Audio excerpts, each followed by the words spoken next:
ৰবাব টেঙা খাওয়া হওক গাইছ এইবাৰ ধনিয়া ছিঙিব আহিছোঁ ৰবাব টেঙা দিবলৈ ভাগৰ লাগি গৈছেগৈ জানেনে দৌৰি দৌৰি এয়া চাওক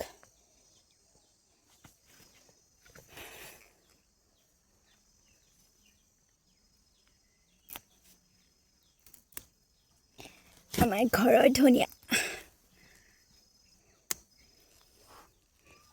লাগিব নেকি কাৰোবাক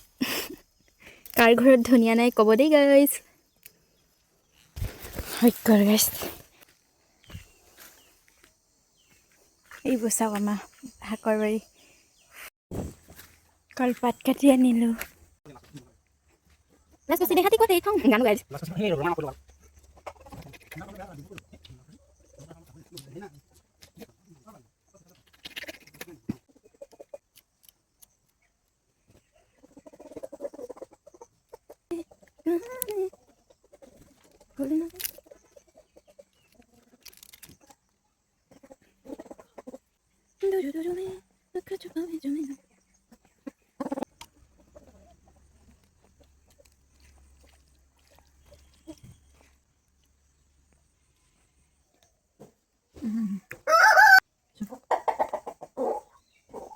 বহুত মজা লাগিছে গাইছ আজিলৈ আহিলোঁ বাই বাই